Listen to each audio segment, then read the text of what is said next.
महानिदेशक हेमराज गौतम ने सभी टीम के सदस्यों का धन्यवाद किया। वहीं उन्होंने अपने भावनात्मक संदेश में कहा कि आज से 15 वर्ष पहले कठिन परिस्थितियों में न्यूज प्लस की शुरुआत की गई थी, किंतु आज काफिला जुड़ गया है और आने वाले समय में पूरे भारत में न्यूज प्लस का एक नया मुकाम स्थापित करेगा।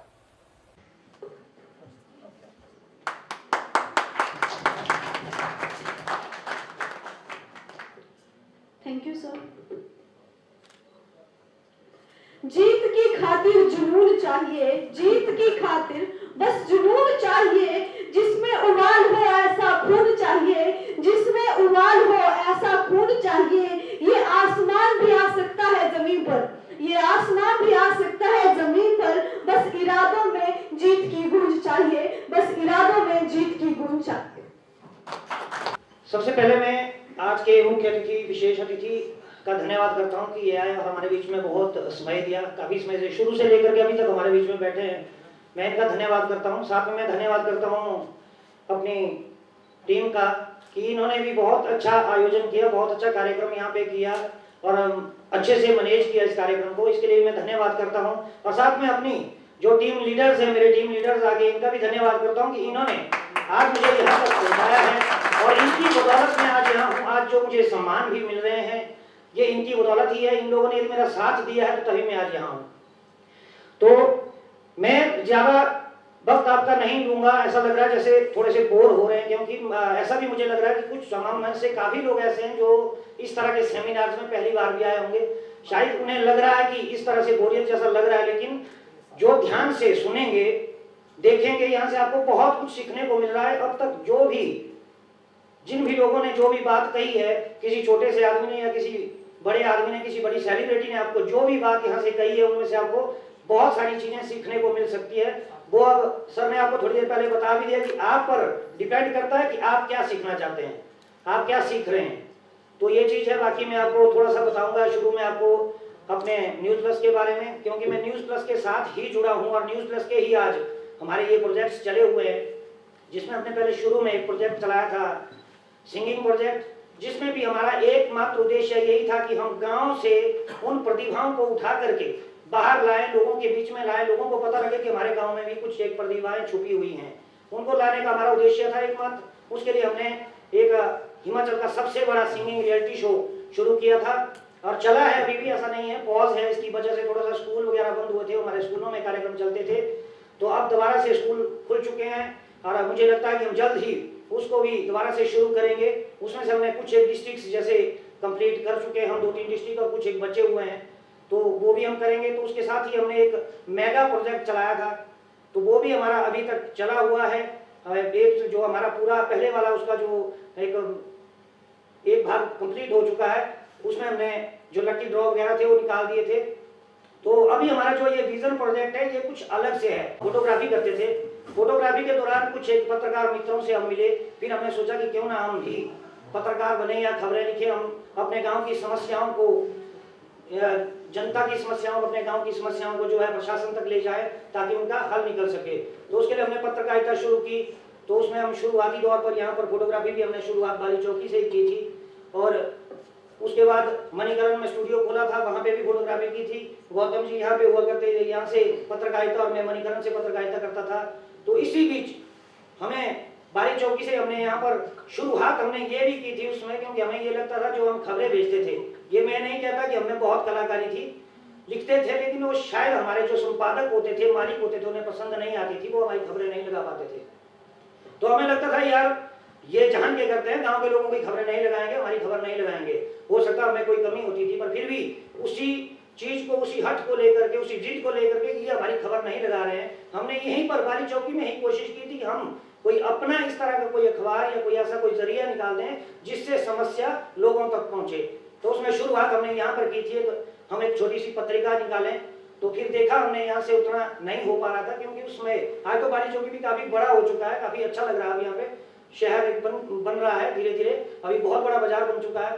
तो हमने सोचा यहाँ से नहीं होगा तो क्यों ना हम डिस्ट्रिक्ट हेडक्वार्टर जाए। फिर हम कुल्लू निकल गए थे, कुल्लू से हमने फिर न्यूज प्लस की शुरुआत की थी। इसकी नींव रखने के बाद हमने कौन कौन सी क्या, यदि मैं सारी चीजों के बारे में आपके सामने यदि शेयर करने लगूंगा तो मुझे लगता है कि बहुत ज्यादा समय लगेगा, और उतना समय सबके पास है भी नहीं। ना उतना कोई दे पाएगा, ना भी उतना मैं भी बोल नहीं पाऊंगा, शायद थक जाऊं। तो इसलिए मैं कुछ एक बातें आपको ये शेयर कर दी कि भाई इस तरह से बहुत सारी समस्याओं का भी हमने सामना किया और उन समस्याओं से जूझते जूझते सबसे बड़ी बात ये रही कि हम लोगों ने हार नहीं मानी। और दूसरी बात कि हम आपस में से हमारा भाईचारा जो हमारा साथ था बना रहा। आज मैं यहाँ हूँ गौतम जी की वजह से। वो डी.आर. गौतम जी हैं जो हमारे, आज मैं इनको फाउंडर कह सकता हूँ, चीफ एडिटर है हमारे न्यूज़ प्लस के। तो इनकी बदौलत आज मैं तो यहाँ पर हूँ ही, लेकिन मैं ये भी कहता हूँ कि आप सब लोग यहाँ पे इकट्ठे भी हुए हैं। ये इनके दिमाग की उपज थी। इन्होंने अपने दिमाग में सोचना शुरू कर दिया और मुझे भी बताते रहे उंगली पकड़ के, जिस तरह से एक पिताजी अपने हमने किया हुआ, आपको शुरू में भी हमें बता दिया, यहाँ पे सबने बता दिया कि ये 100% चैरिटेबल ट्रस्ट है, क्योंकि इसमें हमने 100% समाज सेवा का ही सोचा हुआ है। और जो टीम को भी हम दे रहे हैं ये भी एक समाज सेवा ही है, हम समाज सेवा ही कर रहे हैं। सबसे बड़ी बात यह है कि गाँव में, शहर में, कहीं भी हम जब जाते हैं तो बेरोजगारी सबसे बड़ी समस्या आज हमारे भारत में है। सबसे पहले हमने ये सोचा हो कि हम इस बेरोजगारी को कैसे समाप्त करें। और मैं ये कहता हूं कि यदि आप लोगों का साथ इसी तरह से बना रहा तो जल्द ही हमारा ही विजन फाउंडेशन एक इस तरह का जो ये एक हमारा जो प्लेटफॉर्म हमने तैयार किया हुआ है, यही लोगों को बेरोजगार ढूंढने की जरूरत नहीं देगा, क्योंकि रोजगार ढूंढने की जरूरत नहीं देगा, बेरोजगारी को यहीं पर समाप्त कर सकता है। आज मुझे लग भी रहा है जो हमारे साथ काम कर रहे हैं उनको जब पूछ भी रहे हैं, उनसे जब बात भी करते हैं, यदि कुछ एक लोग ऐसे भी हैं वो अब पहले जो कोशिश कर रहे थे नौकरी की तलाश कर रहे थे, सरकारी नौकरी, प्राइवेट नौकरी जाते हैं, तलाश करते हैं, और आज सीधा बोलते हैं कि नौकरी में क्या रखा है यार, यहाँ पे तो बहुत कुछ है। सीधी सी बात है। और ये भी मैं बता दूं कि न्यूज़ प्लस ने ये प्रोजेक्ट शुरू क्यों किया, मेन मकसद ये था, हमें पता भी ये चला कुछ एक लोगों की बदौलत या कुछ एक कहीं पर ऐसे इसी तरह के सेमिनार्स देखे, फिर स्टडी किया, तो उससे पता लगा कि जो भी चीज, एकमात्र चीज यहाँ पे ऐसी है जो गरीबों को हेल्प कर सकती है, गरीबों को आगे लेके जा सकती है, वो है नेटवर्क और मार्केटिंग। इसलिए नेटवर्क और मार्केटिंग को लेकर के हमने न्यूज़ प्लस में जो है इस प्रोजेक्ट को शुरू किया है। इसमें नेटवर्क मार्केटिंग ही हो रही है। लोग थोड़ा सा डर रहे हैं आजकल कि नेटवर्क मार्केटिंग वाला कोई आ गया तो बोलते हैं यार आ गया हो, ये नेटवर्क मार्केटिंग लोग जोड़ने वाला काम है, मत करो, नहीं करना, ऐसा बोलते हैं लोग। लेकिन ऐसा नहीं है। मैं कह सकता हूं, ऐसा कोई भी प्लेटफॉर्म या ऐसा कोई भी काम आपके पास होगा जो गरीब को अमीर बना सकता है। यदि कोई है ऐसा आदमी, कोई बता सकता है कि ऐसा है नहीं, कोई भी प्लेटफॉर्म आपको ऐसा नहीं मिलेगा जो एक गरीब को अमीर बना सकता है। अमीर को अमीर कोई भी चीज बना सकती है। जिसके पास पैसा ठीक है वो अपना बहुत बड़ा बिजनेस शुरू करके बहुत कुछ कमा सकता है। यदि किसी के पास 10 लाख है, बिजनेस में लगा करके 10 लाख का 1 साल 2 साल के अंदर वो 20 लाख कर सकता है। लेकिन जिस आदमी के पास मात्र 10,000 रुपए होंगे, 10 रुपए होंगे, वो 10,000 से यदि बिजनेस करता है तो उसे बहुत समय लगेगा उसका दुगना करने में भी। वो जल्द उसको दुगना भी नहीं कर पाएगा, फिर भी कोशिश करेगा तो बहुत धीरे धीरे अपना बिजनेस चला सकता है। लेकिन यहाँ पर आपको जो विजन जो फाउंडेशन करके जो चलाया हुआ न्यूज़ प्लस ने जो प्रोजेक्ट चलाया हुआ है, इसमें आप मात्र 1,000 रुपए से आ रहे हैं, तो आप इसमें यदि लगन और निष्ठा के साथ जितना आप उस बिजनेस में ध्यान देते हैं, जितने वो रईस लोग उस बड़े बिजनेस में ध्यान देते हैं, उतना ही ध्यान यदि यहाँ पे देंगे तो मैं गारंटी देता हूं कि आपको 1,000 रुपए से ये जल्द ही लखपति और करोड़पति बना सकता है। तो तब जाकर के मैं खुल करके आज सबसे पहले सभी आप अपनी टीम से ये कहता हूं, अपनी टीम लीडर से कहता हूं कि आप सब लोग जो है खुल करके काम करें और ये ना सोचें कि ये कोई किसी तरह का इस तरह का कोई प्रोजेक्ट है या कोई स्कीम आई हुई है, कोई स्कीम बेचने वाला आया हुआ है आपके साथ में। पहले तो अपने आप को उस लेवल का बनाएं, क्योंकि अभी हमारे बीच में कुछ एक टीम लीडर्स भी हो सकता है उनके मन में भी अभी तक बहन मौवी सर ने भी बताया था। सबसे पहले अपने मन से उस शक को बाहर निकालिए, उस चीज को, डर को बाहर निकालिए कि कहीं हम भी यहाँ पर अपना समय वेस्ट तो नहीं कर रहे हैं। इस चीज को आप, यदि आपको पता अभी तक पूरी तरह से समझ नहीं आई है कि आप वेस्ट कर रहे हैं, यहाँ पे समय अपना जाया कर रहे हैं, तो उसके लिए आपको बताया गया कि आप उसको दोबारा से एक बार समझ सकते हैं, अपनी अपलाइन के पास जा सकते हैं। तो अपने आप लोगों को सबको, ये भी एक सबसे बड़ी खासियत यह है कि हमारे जो फाउंडर हैं, मालिक हैं, वो भी यहीं पर ही बैठे हुए, आप उनसे डायरेक्ट भी पूछ सकते हैं, कहीं ऐसा तो नहीं कि हम बेकार हैं, मिल सकते हैं। लेकिन आज तक जो भी मैंने भी आज तक, मैं ये भी बता दूं, कई कंपनीज में काम, में नाम नहीं लूंगा, कई कंपनीज में भी काम किया हुआ, लेकिन हमें उनके चेयरमैन, मालिक या कोई फाउंडर का पता नहीं होता था वो कौन है। यदि मिले होंगे तो यही हिमाचल में जो आदमी जिन्होंने उनको लाया था उनसे मिले। जब वो पहुंच हो जाती है कंपनी या बंद हो जाती है, यहाँ पर उनका काम यदि बंद हो जाता है तो हम उस आदमी के पास मिलने जाते हैं, यार मैं क्या करूं, मेरे को तो पता नहीं है, मालिक ने कर दिया। वो बताएंगे किसी और को, आगे स्टेज से बाहर जाएंगे, वहां पूछेंगे वो बोलेंगे यार मेरे को नहीं पता, बॉम्बे जाओ। बॉम्बे में भी जाएंगे, शायद वहां पे मिल जाए, तो आदमी कई बार मिल भी नहीं सकता है। इसलिए इनका भी ध्यान रखें। मैं ये नहीं कहता हूं कि नेटवर्क मार्केटिंग करने के लिए मैं सबको बोल रहा हूं, पर करो, कहीं भी करो। मैं ये भी नहीं बोल रहा हूं कि आप विजन इंडिया में ही करो, आप कहीं भी कर सकते हैं, लेकिन पहले उस कंपनी या जो प्रोडक्ट है, कोई भी चीज है, उसको पहले सोचो, समझो और ठीक से रीड करो। यदि आपको पहले वो समझ आ जाए, अच्छा लगे, आपको लगता है कि नहीं ये चीज वाकई में ही कोई सही चीज है, तो आप उसमें काम कर सकते हैं, आप वहां पर सफल हो सकते हैं कहीं भी, किसी भी चीज पे। तो इसलिए इन चीजों को देखते हुए हमने विजन इंडिया न्यूज प्लस के साथ शुरू किया हुआ है, ताकि लोग अपना रोजगार स्वयं इसी में ही बनाएं। और साथ में आपको विजन इंडिया की जो जानकारियां सारी दे चुके हैं, सबने बता दिया है। तो इसी तरह से न्यूज प्लस विजन इंडिया, मैं सबको ये चाहता हूं कि सब लोग इसमें जो है मिलजुल करके, एकजुट होकर के काम करें, और हमारी जो लीडर हैं खास करके वो विशेष ध्यान रखें। और इस तरह के सेमिनार भी, ये भी मैं बता दूं, इतना वैसे बड़ा सेमिनार आज हमारा पहला सेमिनार है। विजन इंडिया में आज तक इतना बड़ा हमने सेमिनार नहीं लगाया, 20, 30, 40 लोगों के हमने सेमिनार किए भी हैं। और ये भी अभी थोड़ी देर पहले सर ने भी बता दिया कि अभी नया है, हमें मात्र 1 साल हुआ है, पर फिर भी 1 साल में जो हमने सोचा था उससे कहीं ज्यादा विजन इंडिया में हुआ है। और ये आप लोगों ने शुरू किया, आप लोगों ने हमारा साथ दिया, तब जाकर के हम इतनी जल्दी ग्रोथ कर पा रहे हैं। और सबसे बड़ी बात ये बता दूं कि जब इससे पहले, अभी थोड़ी देर पहले, ये भी डीसी सर ने हमें यहाँ पर जानकारी आप लोगों को हमें दी थी कि देखो 2020 हमें याद नहीं करना है, बोला था थोड़ी देर पहले, शायद सबने सुना होगा कि 2020 से सभी पछता रहे हैं, लेकिन मैं तो नहीं पछता रहा हूं। और मुझे ये लग रहा है कि 2020 में लॉकडाउन के दौरान भी एकमात्र हमारे पास काम था जो विजन इंडिया थी। इस बीच कई आदमी ऐसे हो गए जो खाली भी हो गए थे, जिनके कईयों के काम बंद पड़ चुके थे, बैठ करके थक चुके थे, लेकिन हम लोगों का काम जारी रहा और हम काम करते रहे। मुझे नहीं लगा कि लॉकडाउन हुआ है या हमें कोई लॉस हुआ है, मुझे एहसास भी नहीं हुआ। लगभग मुझे सिर्फ मात्र में शुरू में 15 से 20 दिन तक ऐसा लगा था, क्योंकि मुझे भी, ये भी मैं बता दूं कि मुझे एक आदत सी है, मैं भी घर में नहीं रह पाता हूँ, एक जगह में बैठना पसंद नहीं करता हूँ। तो उस समय थोड़ी सी दिक्कत आ गई थी, घर से बाहर निकलने को नहीं था, तो उसमें मुझे लगता था कि थोड़ा सा कुछ समस्या आ रही है, फिर भी टेलीफोनिकली में बातचीत करता रहा। बोरियत उस समय भी महसूस नहीं। उसके बाद थोड़ी सी जब छूट मिल गई, तो 1 आदमी से 2 आदमी से जब मिलना शुरू हो चुका था, तो हमने इस काम को शुरू कर दिया था। तो इसलिए हमें ये भी एहसास नहीं हुआ। ये चीज भी कहां से मिली, जब नेटवर्क मार्केटिंग के इस पर हमने इसको लाया था, हम अपना नेटवर्क बनाते रहे, उसमें लोगों से मिलते रहे, तो हमें लॉकडाउन का भी एहसास नहीं हुआ। बाकी सभी चीजों में, जैसे स्कूल है, अभी आजकल जब हम देख रहे हैं, आप सब देख रहे हैं कि 2-4 दिन पहले जब स्कूल शुरू हुए, तो बच्चों के जो स्टूडेंट्स है, वो हमारे बीच में कुछ एक हैं जो स्कूल में भी है, तो उनके चेहरे खिल चुके थे, स्कूल खुल गया है, क्योंकि उन्हें भी वो आदत थी स्कूल जाने की, लेकिन उनको लगभग साल हो गया था घर में बैठ के, तब बड़ी खुशी से स्कूल जा रहे थे, वो भी बोर हुए थे। सब लोगों को, छोटे से छोटे बच्चे से लेकर के बड़े आदमी तक, बड़े से बड़े बिजनेसमैन तक लॉकडाउन का असर हुआ था, लेकिन नेटवर्क मार्केटिंग में उसमें भी असर नहीं रहा। जो भी कंपनीज जेन्युइन और अच्छा से काम कर रही थी, वो उसमें भी कार्य कर रही थी।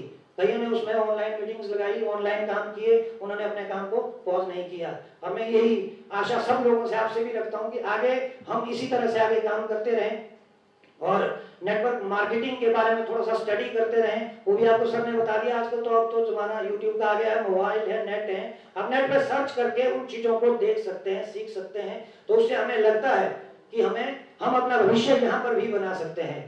रोजगार, यदि हम सरकारी नौकरी की बात करें, उसके लिए भी हमें बहुत समय लगता है।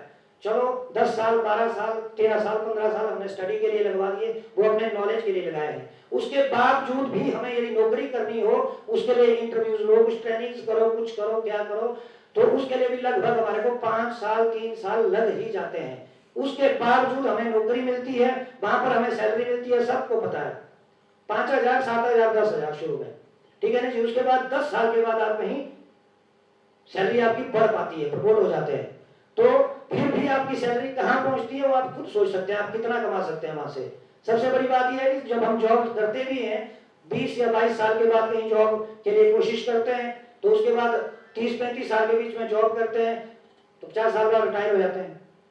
मात्र 15 साल हमारे पास जॉब करने के होते हैं, उसके लिए हम पूरी लाइफ मेहनत करते हैं और जॉब करते हैं। मैं ये नहीं कहता हूं कि आप ट्रेनिंग ना करें, आप स्टडी ना करें, आप पढ़े ना, पढ़ो, सीखो, सीखने को बहुत कुछ मिलता है, सीखना चाहिए, पढ़ना चाहिए, हमें स्टडी करनी चाहिए, लेकिन इस चीज के लिए नहीं कि हमें क्या करना है, जा करके नौकरी करनी है।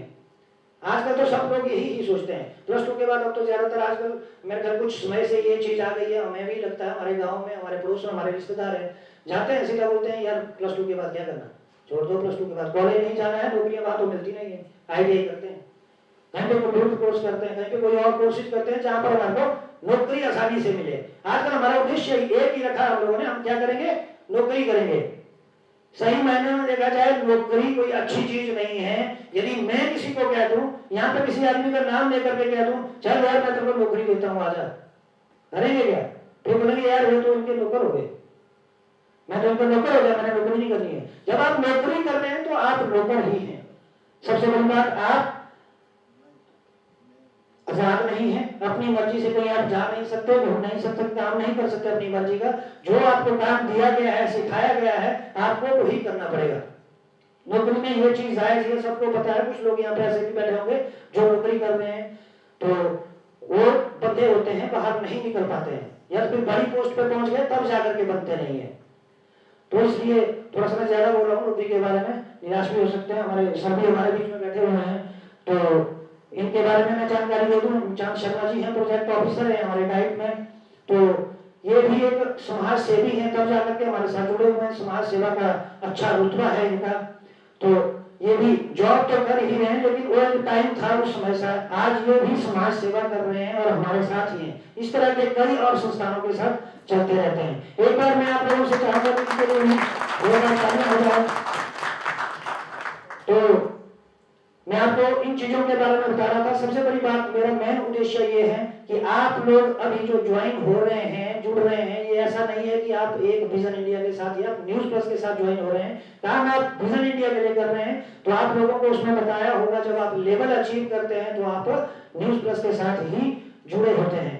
तो इसलिए आप न्यूज प्लस के साथ ही, न्यूज प्लस का एक प्रोजेक्ट है विजन इंडिया फाउंडेशन, तो इसमें आप जब ज्वाइन होते हैं, खुद करके यदि आप काम करते हैं इसमें, तो आप लोग हमारा एक परिवार है, परिवार का एक हिस्सा है। ये नहीं कि आप हमारी कोई टीम है या अलग है। आज तक मेरे ख्याल ऐसा भी नहीं है, कोई हमारे बीच में जो 5-6 आदमी यहाँ पे बैठे हुए हैं, कोई ऐसा आदमी नहीं होगा जिसको आप बोलेंगे हेल्प करने के लिए, सपोर्ट करने के लिए कहीं पे, कोई आपको इनकार नहीं करेगा।